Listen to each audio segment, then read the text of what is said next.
Welcome, ladies and gentlemen, to this, your Aquarius September 2024 reading and forecast. Hi, I'm Nigel St. James, clairvoyant. Well, this month we have a rather, in my opinion, beautiful art deck. It's called Marielle, the deck. It was released a long time ago from memory, but nevertheless, it's still, in my humble opinion, in the top 3 most beautiful tarot decks as far as art is concerned. Now, you know that I provide clairvoyant readings over FaceTime or Skype to people all over the world. And if you might be interested to see what's involved in that, then just check out the information that's in the description at the end of the video. I charge for that stuff, I have to, you know, I've got to eat. But there's a spiritual gift which was also provided to me at birth, and that's the gift of healing. Now, healing was provided to me on the basis that I must provide it to people who ask, and I must provide it without getting anything in return for it. So it's done for free, without obligation, without expectation. Nothing will be recommended or sold or suggested to be acquired from me or anybody else. It literally is for free. That is the term upon which, in my life here, I must use that gift. Now, there might be something that is troubling you emotionally. You might be at your wit's end with something. You could have difficulty about things in your past. There could be things to do physically going on with you. If this is speaking to you, and I have to tell you that every single person that I have dealt with for healing, every single person was drawn to obtain it and has been delighted with the result. If this speaks to you, then check out the information in the description as well. And don't be shy, contact me. I set aside time each day to provide healing. It is my sole contract, and I'm happy to do it. And I've been doing it longer than, probably longer than most of the people watching this have even been born. So, I'll also say this for this reading today, that there are no video advertisements breaking their way into the content, and so you get to enjoy the reading uninterrupted. And because these are so talkative, I'm going to take 5 and show me the magic. The Moon for you, the Hanged Man. Hello, Hanged Man. The 5 of Wands. What a stark looking, excellent looking thing. The 10 of Wands. And finally, what do we have for the highly talented and attractive Aquarius? This, the 8 of Wands. Wow. Well, why don't I bring the camera around? You and I can have a good close look at the artwork. Just the unusual artwork that's on this deck together, while the cosmic energies swirl and speak to us both, and I'll do the reading for you. What a fascinating spread here. There's a feeling of eternity and sorriness there, very fast action, maybe an argument with someone, finding out some secrets, and this is just begging, demanding to be spoken about. What an interesting picture. Is that what I think it is? Let's have a look at this, the 10 of Wands. Now, I'm just looking at this painting here. Now, you know that this is not a religious reading at all, but I'm just looking at what the artist has done here, and I suppose they may well have had it in mind, because it reminds me of something that's in the last book of the Christian New Testament, the book of Revelation, and it's in chapter 6, and I'm pretty sure it's verse 1, and it said from memory, "Then I saw the Lamb break open the first of the 7 seals, and I heard one of the 4 living creatures say in a voice that sounded like thunder, 'Come!' I looked, and there was a white horse, and its rider held a bow, and he was given a crown, and he rode out as a conqueror to conquer. Well, this is not about conquering or religion here. It's just, I've got this mind to, I love all the sacred texts from all the religions around the world. I just seem to have one of those brains that's got a geek trivia nature to it. Can't remember important things, but I seem to be able to remember things which don't really have a lot to do with daily life. But I'm looking at this, and I'm looking in particular, your ruling planet Saturn is got a lot of advice and pushing you in directions this month. And here we see Saturn ruling the third decan of Sagittarius, 13th to the 22nd of December. Well, this says that Sagittarius, as you know, wants to expand and express its optimism, and also its spiritual side. And your planet, which I think is a great planet, incidentally, is nevertheless sometimes thought to be about restriction. And so in some sense it could be said to repress the expansive nature of Sagittarius here. Now, Sagittarius is spiritual, swift, light, elusive, and bright. And Saturn has a materiality about it, and it can sometimes be obscure, and the whole picture here, to me, suggests repression. It's a repression here, which is about repressed feelings, particularly emotions and energy held back. Perhaps also you may feel that you are being overburdened by something or taking on too much, feeling the pressure perhaps, or feeling that you don't have any control over circumstances, but you have a lot more control over circumstances than you think that you want. Now, the Sagittarian readiness to communicate is, in a sense, is blocked by Saturn. Maybe there are some fears to take the step, fears to take the risk. Now, if you fear rejection or disapproval or punishment, then you can repress your own impulses. Very often this comes about during childhood and things which we've experienced there. And then at the time of your life, you see, it shows up where your strength and your vitality and your life energy, and in particular your emotions, sometimes cannot be expressed. And when they are repressed, then these energies can turn into irritation. And if this aggression and irritation finds no outward outlet, then you can turn things in on yourself, and you can engage in putting yourself down. So I think that this is an invitation to you to recognize and now end your repression and your restriction on your own life impulses. Now, it is a fact that there's probably few of us here who have not suffered a broken heart and therefore are sometimes wary about taking the risk again. But what this is saying is that to love at all is to be vulnerable.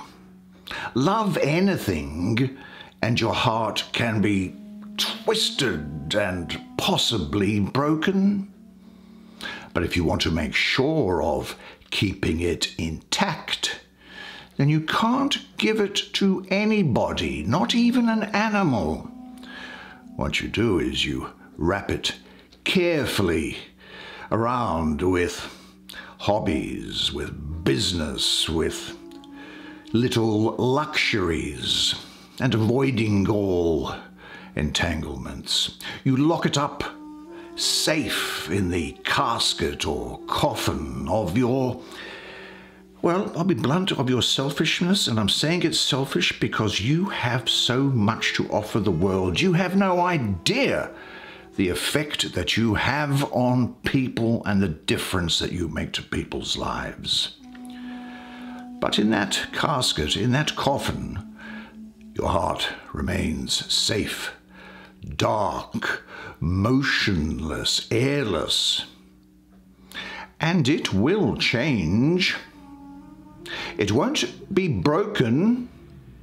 It will become unbreakable, impenetrable, unrecoverable. Because to love is to be vulnerable, to open yourself to heartache. We'll spend some more time on this because it seems with Saturn here, it's very important, it seems, for you to get the messages that are coming through to you from it, as it's in the card here.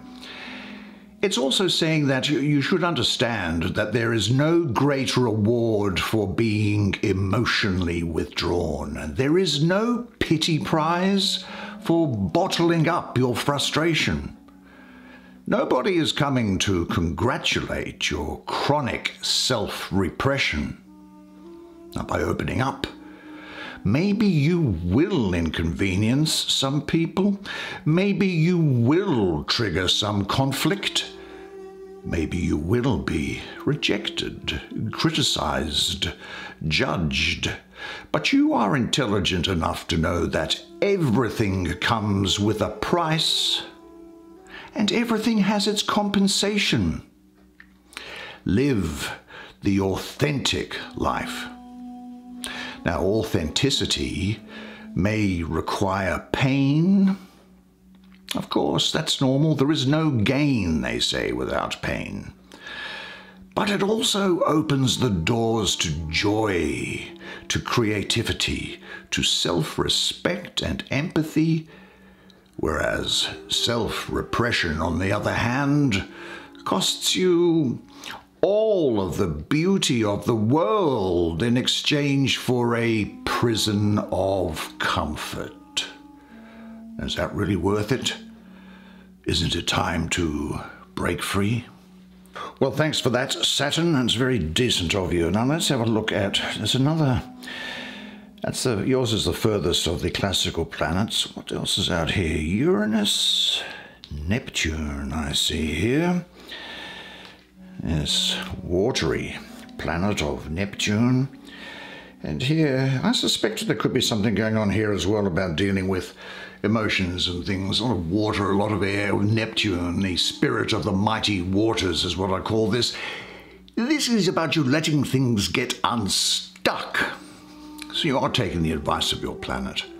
And this also talks about the end of a situation or a relationship which is stuck, and about you letting go, about you giving up something, surrendering, learning to see things in a new way. There's also the necessity of breaking through old behavior patterns here. Now, I do think that there is something around here where you have the opportunity to redeem yourself in a situation which has turned sour. It might also have a connection with this card here. There's 5 underneath it. That's what I see here. And I think you've got the opportunity to put things right. It's as if you are sort of bringing light into the darkness here. And I think that this energy here is implying, because of the watery nature here, and water are an equivalent to emotions. They're like water, and your emotions must flow. But you can have redemption or repair of a situation that may well be related to an emotional event or anything that you've done which really just offends your conscience. That is any spiritual transgression, losing emotional ties to guilt from past events is what I see here. Maybe you're giving up something, doing something for somebody here.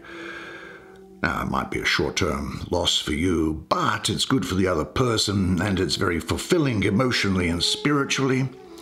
because I get the sense here that there is a real sense of you. This person here, what do you think that they would be looking at when they are looking down like that? Where do you think what they're going? I think that they are looking into eternity. And in that respect, maybe there's a sense of you, your soul, I think, is contemplating eternity. And that's one of the things that Saturn does, actually. Saturn actually brings you back onto your soul path, of course. Well, eternity, it's a great term, isn't it? Does anybody know what it means? I think, in this context here for you, it means that in the outward scheme of things, in the external scheme of things, there are shining moments as brief as the twinkling of an eye. Yet such twinklings are what eternity is made of. Moments when we human beings can say, I love you, I'm proud of you, I forgive you, I'm grateful for you. That's what eternity is made of. Those invisible, imperishable good things, and those words echo all throughout time. Now sometimes, and it's spiritually correct to do so, sometimes it's right to say sorry. Now sorry means that you feel the pulse of the other person's pain as well as your own. And saying sorry means that you take a share of that pain. And so it binds you together. Sorry is a lot of things. It's a hole which has been refilled, a debt that has been repaid. Sorry is the wake of the boat of misdeed. It's the crippling ripple of consequence. Sorry is sadness, just as knowing sometimes can be sadness. Sorry is something that is sometimes self-pity. But sorry really isn't about you. It's about them, and it's theirs to take or to leave. Sorry means you leave yourself open to embrace or to ridicule or to revenge. Sorry is a question that begs forgiveness, because the beat of a good heart won't settle until things are set right and true. Sorry doesn't take things back, but it pushes things forward. It bridges the gap. Sorry is a sacrament. It's an offering, a gift. And now, where will actually I see Neptune over here as well, coincidentally, and it's on that top line. Here we have the moon. What I see here is Neptune in Pisces with the lesser benefic of Venus, exalted. Well, Pisces is very much associated with the subconscious and with emotions, with intuition and artistry. And Neptune's watery depths, well, they can be associated with dreams, visions, and the imagination, which actually links it in really quite well with the moon, I think. But what I think is coming on here for you is that there is something of a final testing of you. You may have made a few wrong turns, but you can get redemption for them. And there's a burning off of karma as a result here. You could be going to a period of some mental confusion perhaps, a lack of clarity, because I think that there's something deceiving around you. You should maybe be asking yourself, is something or someone being real, or is it an illusion? Now the moon is in the process of diving further and deeper into the darker realms of the soul. And there is the finer testing of really the strong, rigid testing of things. The danger is, of course, of forgetting your true purpose in the darkness can be great, and temptations and illusory images can lurk along the road, ready to lead you down the garden path. There is something here that is not as it appears to be, a situation that is deceiving. Now, you might find that you have a sense of being in the forest at night where the moon is blocked by clouds, where there are no street lights, and you don't have a flashlight, and you don't know which way to go. It's almost as if you're lost in the dark. But there could also be a lot of shadow side here, a lot of shadow self that's going through, that's being brought to the surface. And you may be uncomfortable with these things.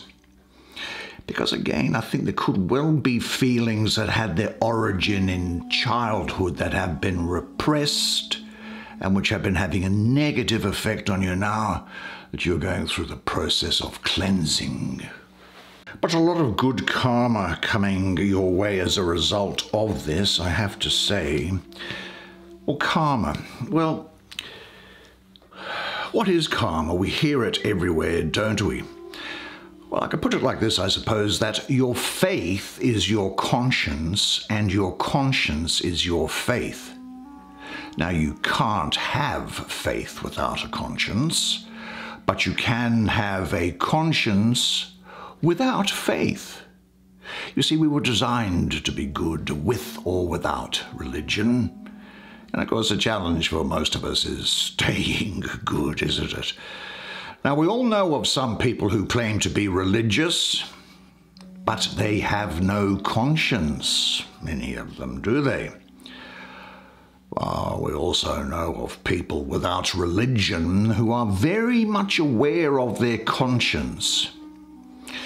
So, this means that a religious label does not define your character or validate your worth.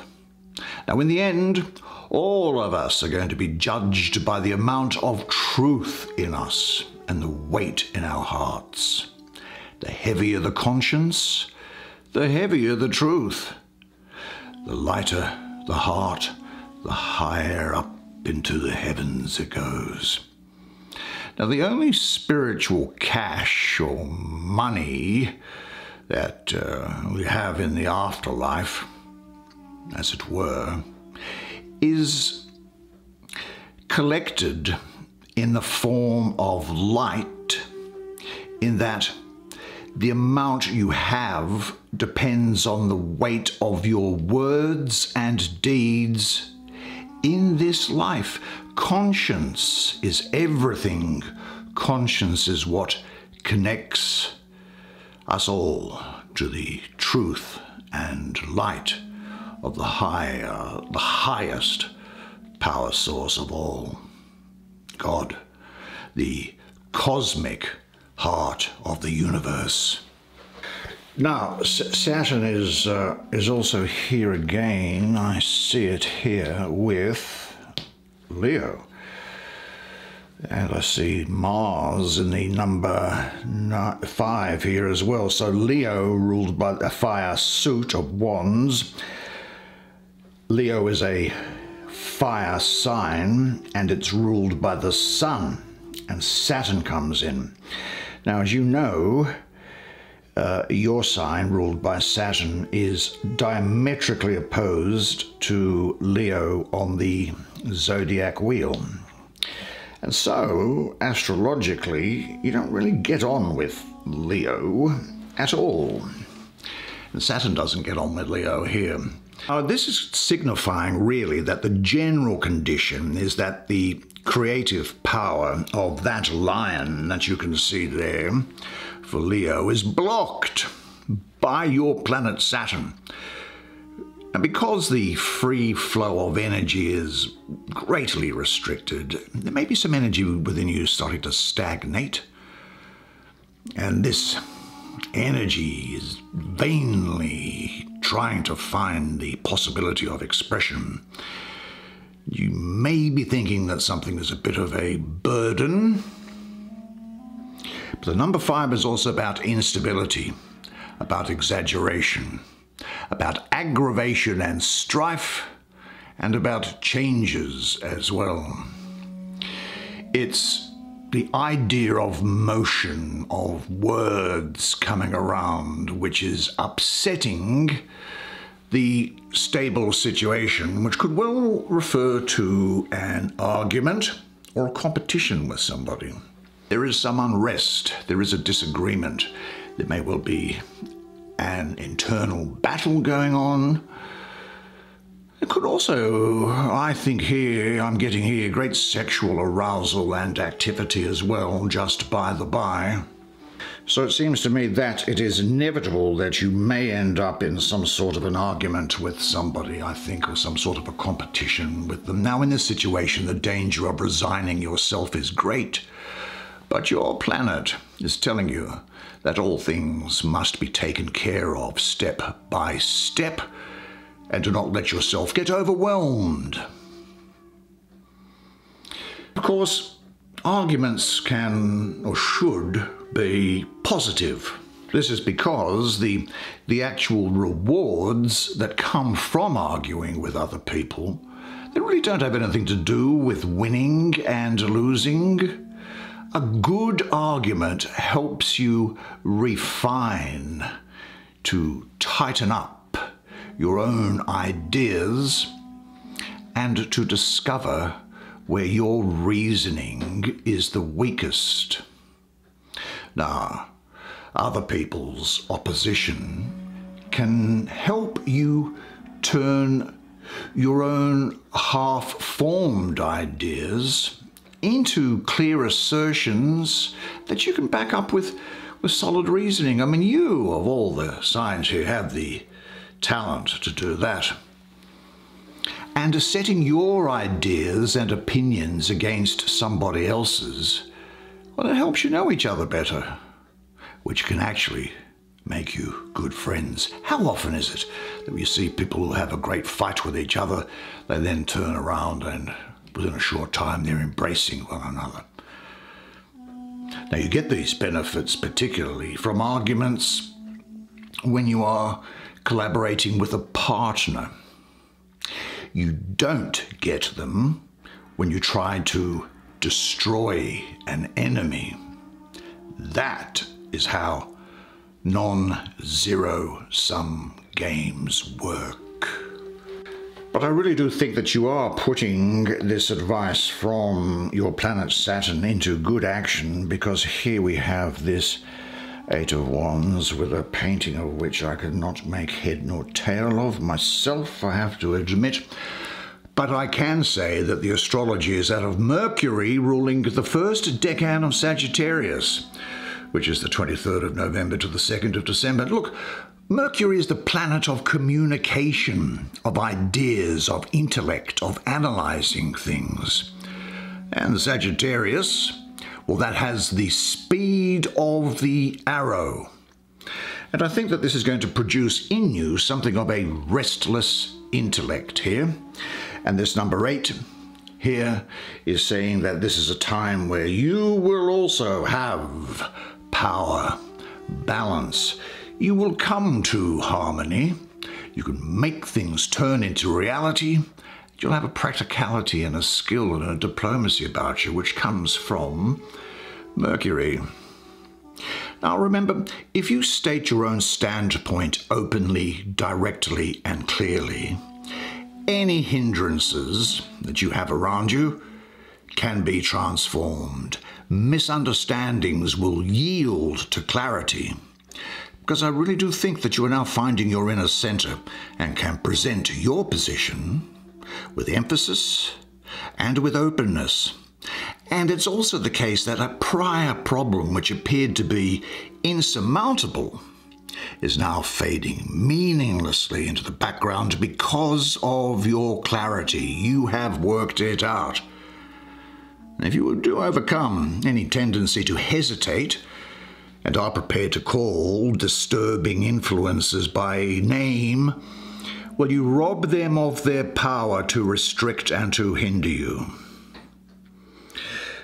I do think that the colours in this, though, I won't take this. Look at this thing here, this blue around all of this red here.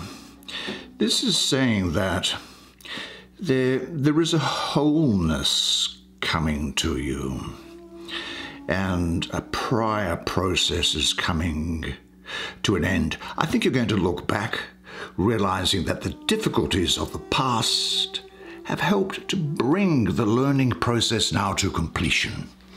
But this is a very fast-acting energy. It's like electricity, so it's saying, do it now, don't put it off, act. I think you're going to be quite busy because there's a lot of energy tied up in this Eight of Wands, but determine where your energy is going to be directed, concentrated. Don't waste it on things.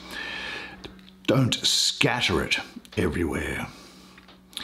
And obviously be clear with others so they can understand what you have to say. Now, I think the moment has come for you to define where you stand, and if you are open and remain centered, all these misunderstandings which have previously been around and which could have been caught up in this, I think, then they're going to be cleared. Now, is there anyone to whom you do not dare to openly state where you stand?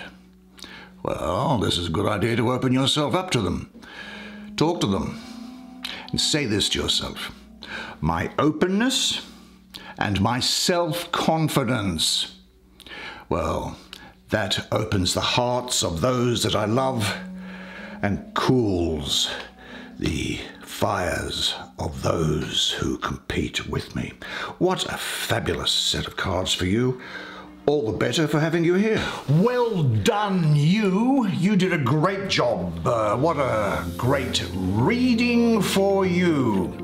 And I hope you enjoyed it as much as I did. I thought, and these cards are gorgeous, I think, in a way, but you know, I'm no artist, but they just appeal to me. Now, unless I see you privately for a clairvoyant reading or for a healing in the meantime, then I'll see you here again this time next month.